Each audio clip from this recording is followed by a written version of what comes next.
Hello student, good morning. मैं गोकुल आज आपके लिए इस वीडियो में लेकर आया हूँ क्लास 6 चैप्टर नंबर 6 हमारे चारों ओर के परिवर्तन। आज जो है वो हम इस चैप्टर की शुरुआत करने वाले हैं। चैप्टर का नाम है हमारे चारों ओर के परिवर्तन। इसका मतलब क्या है?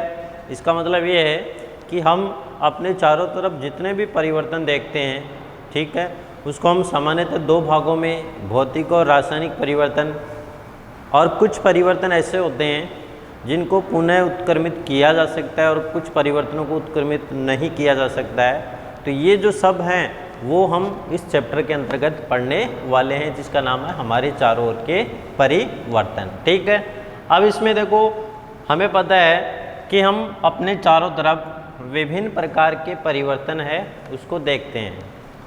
हमारे जो वातावरण है उसमें तरह तरह के परिवर्तन हैं वो घटित होते हुए दिखाई देते हैं। जैसे खासकर हम बात करें खेतों में फसलें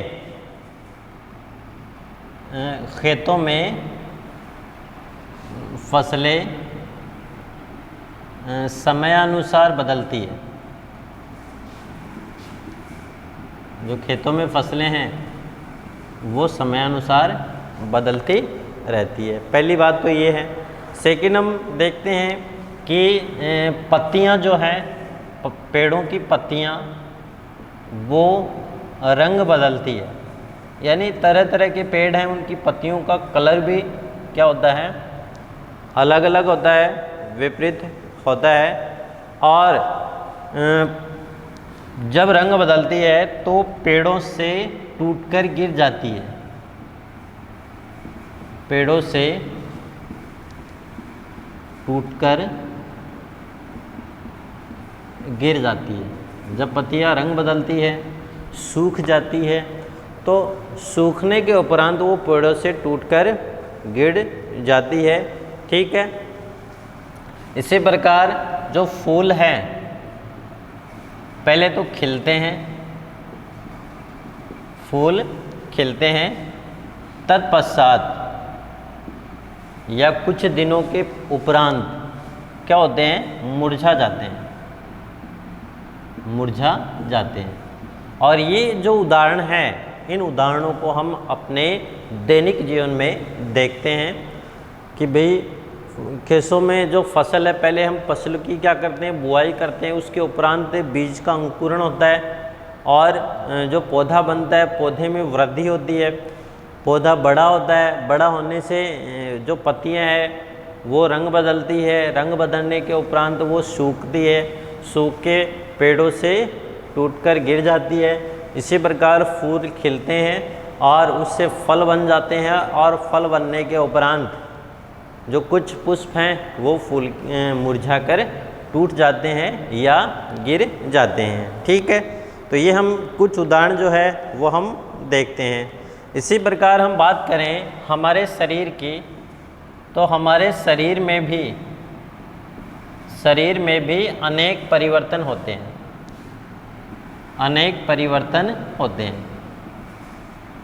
अब वो परिवर्तन कौन कौन से हैं इसके बारे में हम देखते हैं कि हमारे शरीर में कौन कौन से परिवर्तन होते हैं। जैसे हम बात करें बालों की, तो हम देखते हैं कि हमारे बाल बढ़ते हैं, तो हमारे बाल क्या होंगे, सबसे पहले बढ़ेंगे। ठीक है, उसी प्रकार जो नाखून है, नाखून भी क्या होंगे, बढ़ते हैं। बाल भी बढ़ते हैं और नाखून भी बढ़ते हैं। उसी के उपरांत जैसे हम और बात करें कि बाल बढ़ के लंबे होंगे, नाखून बढ़ के क्या हो जाएंगे, लंबे हो जाएंगे। इसका मतलब ये भी क्या है, एक परिवर्तन है। धीरे धीरे जैसे जैसे समय निकलता है तो इनमें क्या होती है, वृद्धि परिलक्षित होती है, अर्थात हम बोल सकते हैं कि इसमें वृद्धि होती है। ठीक है, और जैसे हम बात करते हैं शरीर की लंबाई बढ़ने से, इसी प्रकार हम बात करें कि जैसे जैसे शरीर की लंबाई बढ़ती है तो शरीर की लंबाई बढ़ने से हमारे शरीर में वृद्धि हो जाती है, हमारे शरीर के वजन में वृद्धि हो जाती है। तो हमारे शरीर के वज़न में भी क्या होती है, वृद्धि होती है। जैसे जैसे लंबाई बढ़ती है तो हमारे शरीर है उसमें भी क्या होती है, वृद्धि देखने को मिलती है। तो इस प्रकार हम बोल सकते हैं कि हमारे चारों तरफ अनेक जो परिवर्तन है वो परिलक्षित होते हैं, दिखाई देते हैं। ठीक है, तो हमने देखा, बेसिक जाना कि हमारे चारों तरफ कौन कौन से परिवर्तन होते हैं। अब उसके बाद में हम देखेंगे क्या सभी परिवर्तन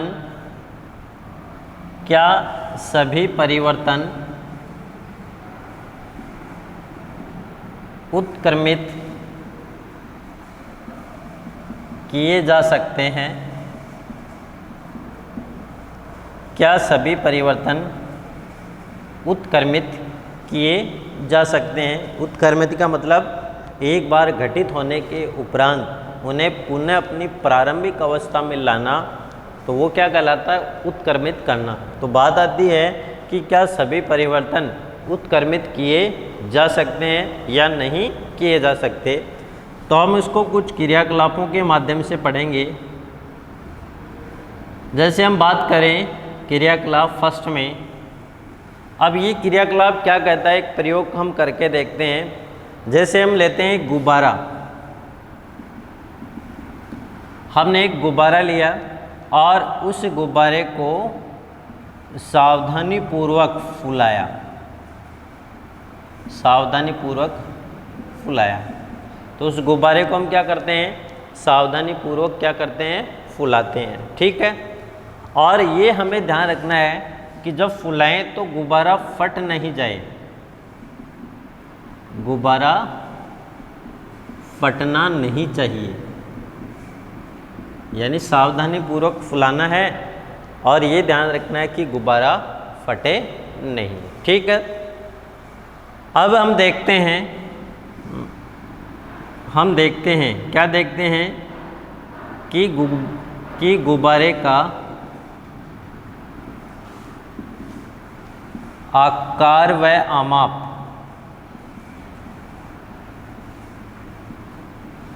बदल जाता है।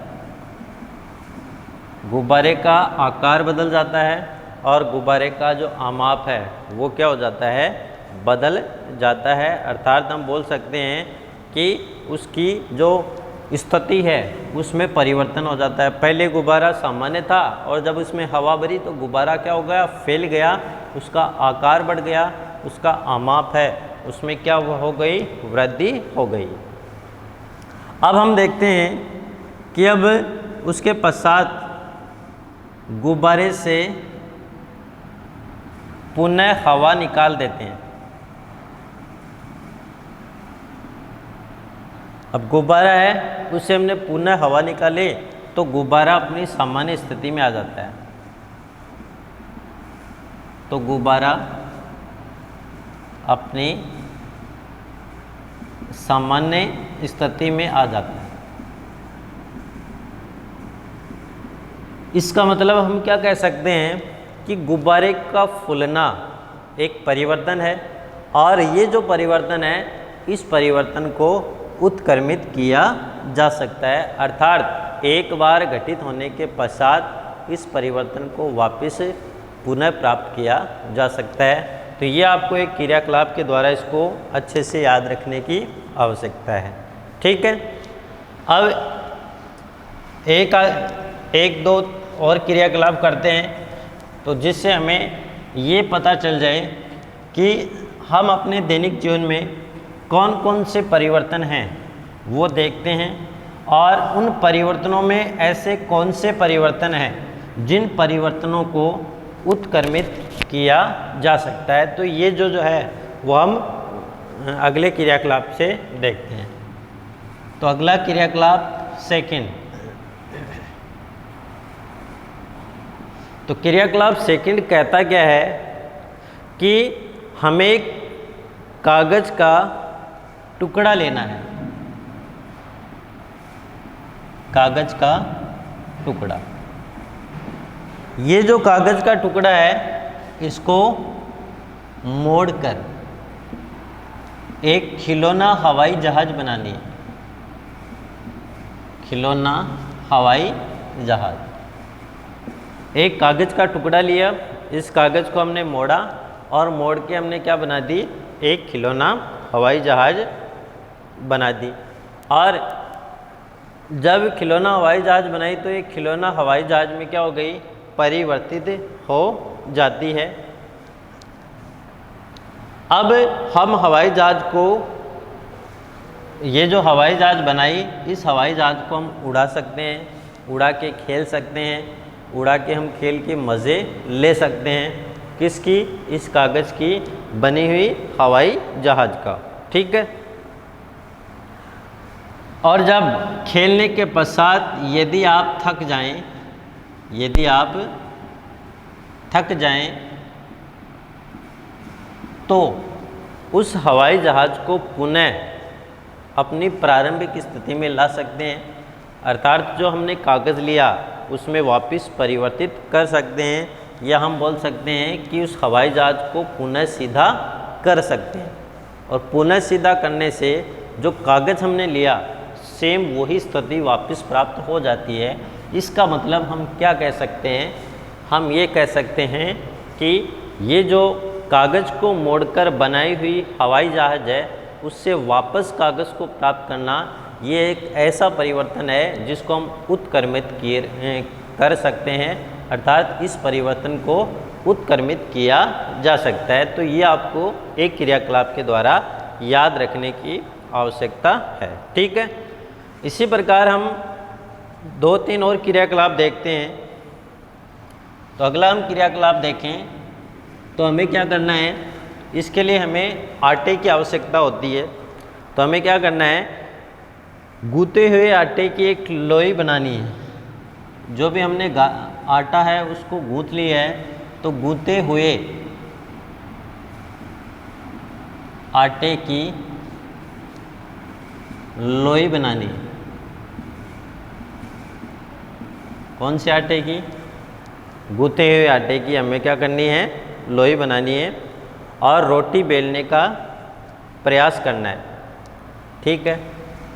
लोई बना के रोटी बेलनी है, ठीक है। अब हमने बेलन है उसके द्वारा जो रोटी है उसको हमने बेला। अब आटा हमने गूँथा है उससे रोटी बेल ली। यदि रोटी सही बन जाती है तो हमें उसमें परिवर्तन की ज़रूरत नहीं है, और यदि रोटी टेढ़ी मेढ़ी बनती है उस स्थिति में उस रोटी को पुनः जो आटे का लोया है या लोई है उसको पुनः बना लो और उससे पुनः रोटी हम बना सकते हैं। इसका मतलब हम क्या बोल सकते हैं कि आटे से लोई बना के रोटी बनाना, और रोटी यदि सही नहीं बनती है, टेढ़ी मेढ़ी बनती है, उस स्थिति में उस रोटी से पुनः लोई बनाना एक ऐसा परिवर्तन है जिसको हम क्या कर सकते हैं, उत्क्रमित कर सकते हैं। अर्थात इसको हम पुनः विपरीत दिशाओं में वापस ले जाते हैं और रोटी से पुनः लोई बना सकते हैं और लोई से पुनः रोटी बना सकते हैं। तो ये परिवर्तन भी कौन सा परिवर्तन है, इसको भी हम क्या बोल सकते हैं कि इसको उत्क्रमित किया जा सकता है, ठीक है। अगला क्रियाकलाप देखते हैं।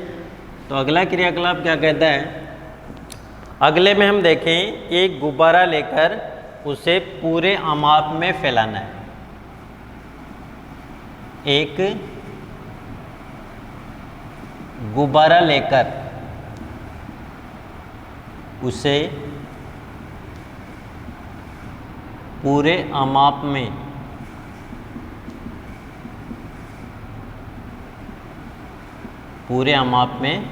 फैलाना है। एक गुब्बारा लेना है और उस गुब्बारे को हमें क्या करना है, पूरे अमाप में फैला देना है, पहली स्थिति। सेकंड, हमें क्या करना है, उसके मुख को पतले धागे से, कोई भी पतला धागा है उससे कसकर बांध देते हैं। उसके मुख को पतले धागे से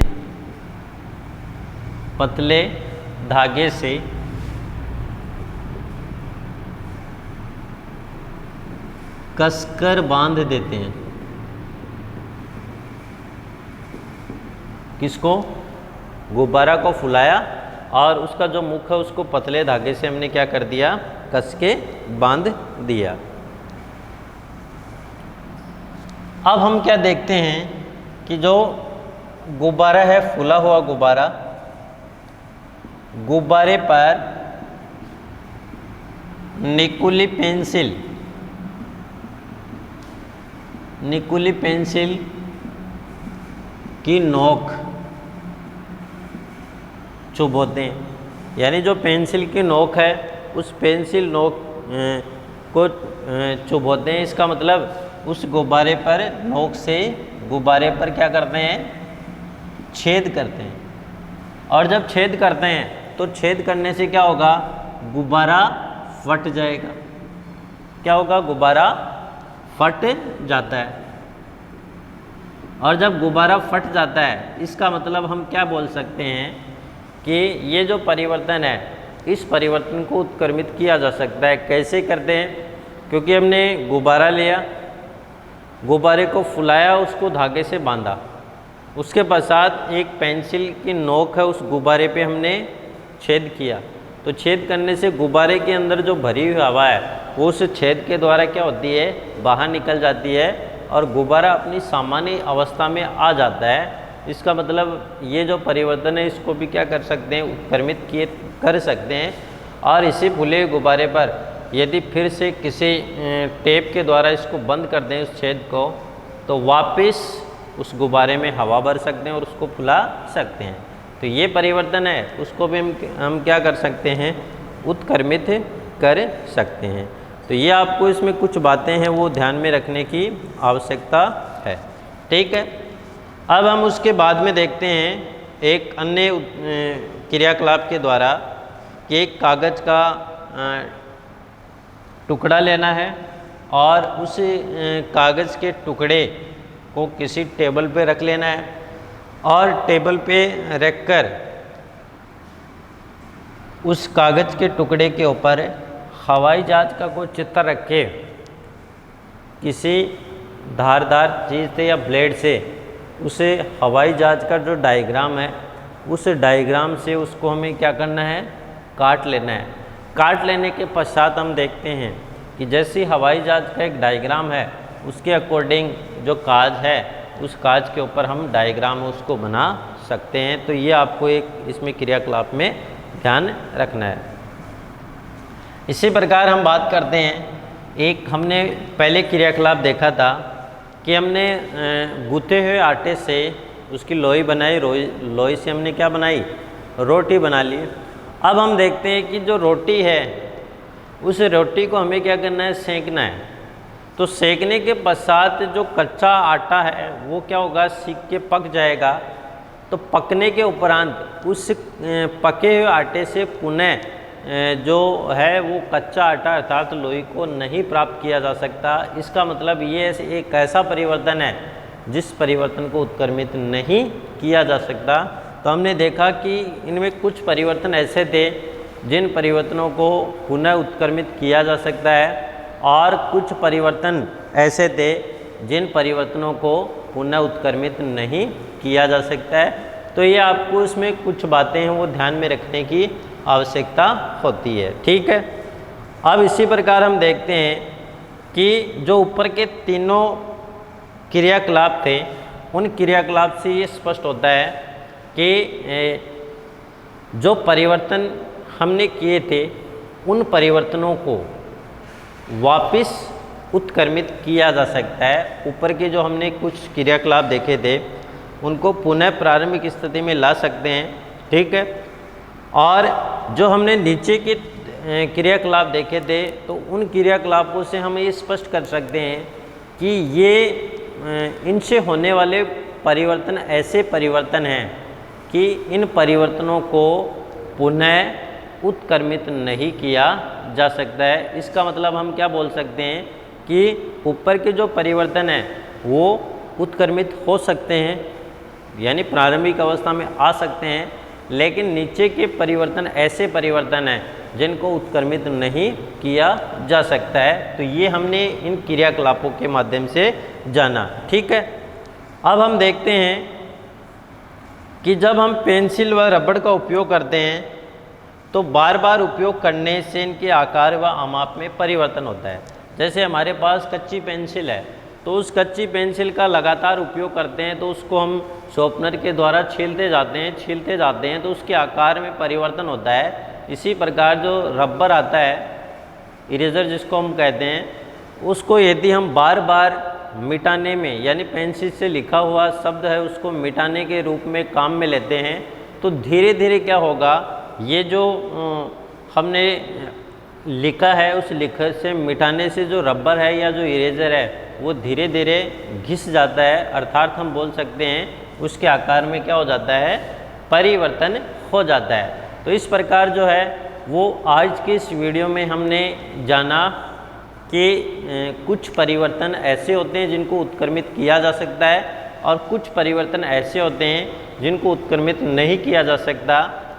ये उदाहरणों के द्वारा हमने जो हमारे आसपास के होने वाले परिवर्तन हैं उन परिवर्तनों को हमने जाना। और कल का हमारा वीडियो रहेगा तो उस वीडियो के अंतर्गत हम कुछ अन्य उदाहरणों के द्वारा हम जानेंगे कि ऐसे कौन से परिवर्तन हैं जिनको उत्क्रमित किया जा सकता है और ऐसे कौन से परिवर्तन हैं जिनको उत्क्रमित नहीं किया जा सकता।